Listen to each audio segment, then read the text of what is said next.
The tenants have been paying me directly for 3 years. I thought you were dead." The young couple living in my inherited brownstone stared at me in horror as my mother-in-law crumpled to the floor. I'd spent 3 years in medical school abroad, while Patricia collected $144,000 in rent from MY Property, telling everyone I'd died in a car accident. But why would she fake my death? And more importantly, what had she done with my grandmother's trust fund that was supposed to pay for the property's maintenance? My name is Sophie Martinez, and I'm standing in the doorway of the Brooklyn brownstone my grandmother left me, watching my mother-in-law Patricia regain consciousness, while 2 bewildered tenants fan her with a magazine. The lawyer beside me, Mr. Steinberg, is already calculating damages, but I'm still processing the fact that for 3 years, people thought I was dead. Let me rewind to explain how I ended up here, because this story of betrayal goes deeper than stolen rent money. For years ago, I was a 26-year-old pre-med student engaged to Patricia's son, Marcus. We'd been together since college, and while Marcus was sweet and supportive, his mother Patricia was complicated. She'd raised Marcus alone after his father left when he was 5, and she had the kind of possessive attachment that made every girlfriend feel like an intruder. "Sophie doesn't come from money," she'd whisper to relatives at family dinners, loud enough for me to hear. "But Marcus loves her, so we make allowances." The truth was, I did come from money, just not the flashy kind Patricia respected. My grandmother, Elena Volkov, had fled Russia in the 1970s with nothing but her nursing degree and determination. She'd worked 3 jobs, saved every penny, and eventually bought a brownstone in Brooklyn when the neighborhood was still rough. By the time she died, that building was worth over $2 million. Grandma Elena left it to me specifically, along with a trust fund for maintenance and property taxes. "For my Sophie," the will read, "who has her babushka's spine and her mother's heart. May this give you the freedom to help others." Patricia was livid when the will was read. "Why not leave it to the eldest grandchild?" she demanded, even though Marcus wasn't Elena's grandchild and had only met her twice. That should have been my first warning. A month after the funeral, I received the opportunity of a lifetime. Acceptance to a medical program in Scotland that combined undergraduate and medical degrees in 6 years instead of 8. It was prestigious, fully funded, and exactly what I needed to fast-track my dream of becoming a doctor.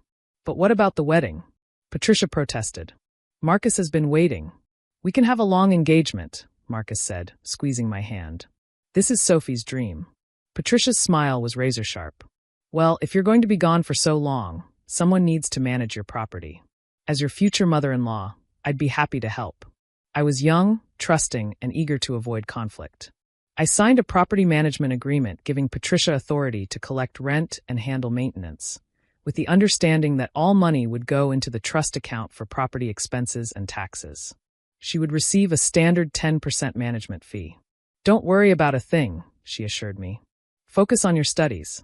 I'll email you monthly reports." The first year, she did. The reports showed 2 units rented at $2,000 each, maintenance costs, and healthy trust fund growth. Then the emails became quarterly, then stopped altogether. When I asked, she claimed technical difficulties. When I pushed, Marcus would beg me not to stress his mother. "She's doing us a favor," he'd say during our video calls.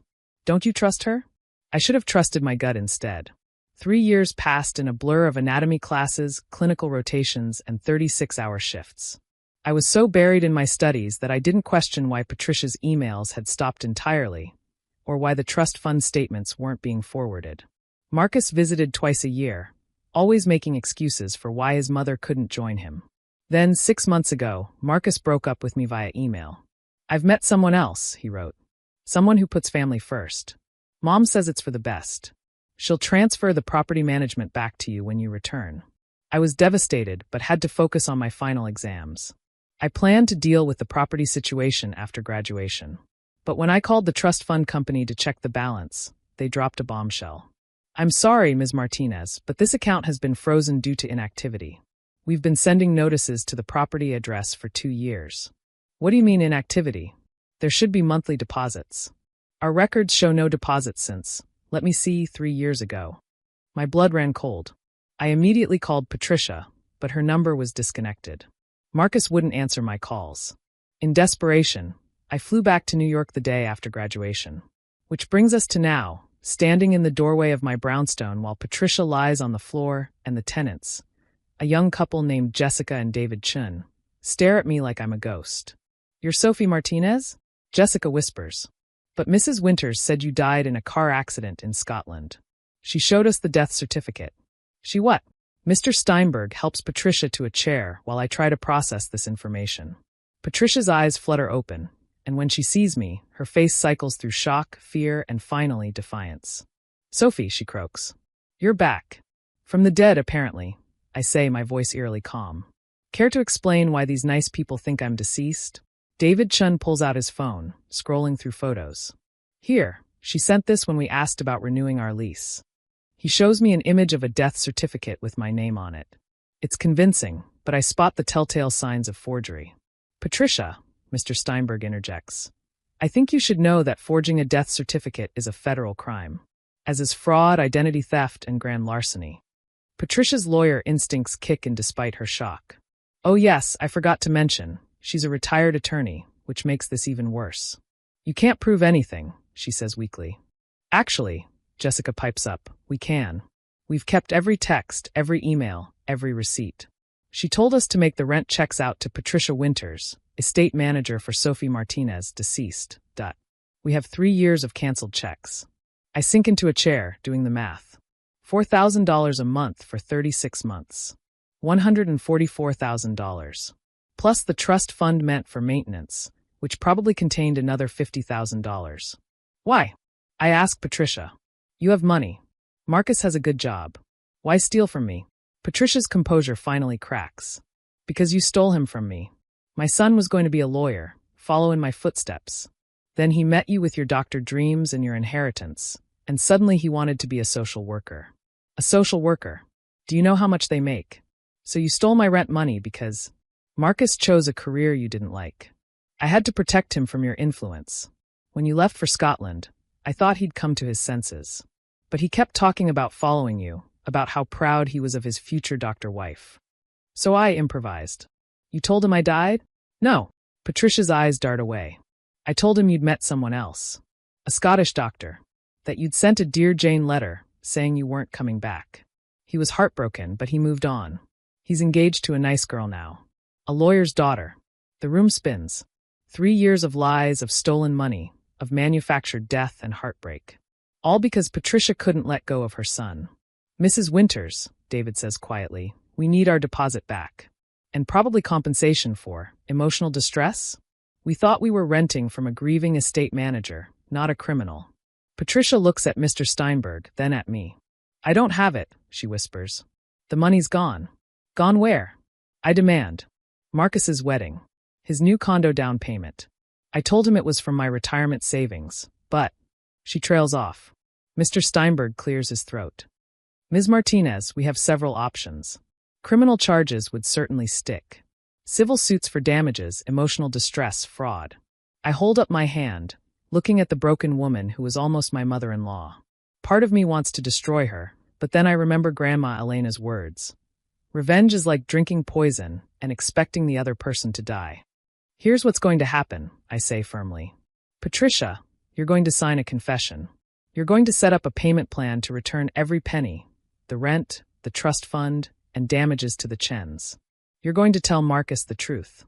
And you're going to stay away from me and my property forever.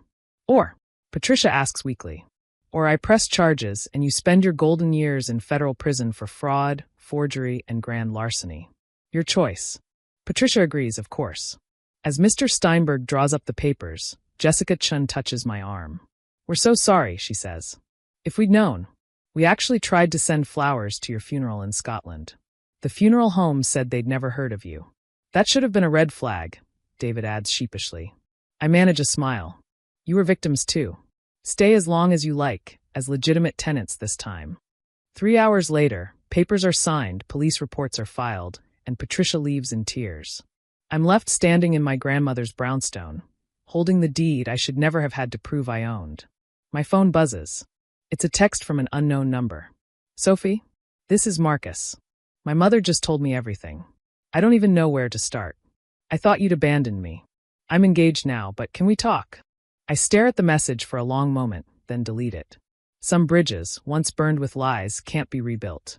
That night, I stand in the front room of the brownstone where Grandma Elena once taught me to make borscht and told me stories of the old country. The building needs work. 3 years of deferred maintenance have taken their toll. But it's mine, and I'm home, and I'm alive despite what any forged certificate says. I think about Patricia, about the depths people sink to when they can't let go. She'll spend the next decade paying me back, but she's already lost what she schemed to protect: her son's respect, his trust, his love. Me? I start my residency at Mount Sinai next month. The Chens are staying on as tenants and have offered to help me renovate the empty unit into a clinic where I can see patients who can't afford health care. Grandma Elena would have loved that. As for romance, well, I've learned that anyone who wants to marry me will have to accept that I come with a brownstone, a medical degree, and absolutely no tolerance for manipulative mother-in-laws. The rent, as they say, is due. And this time, I'll be collecting it myself.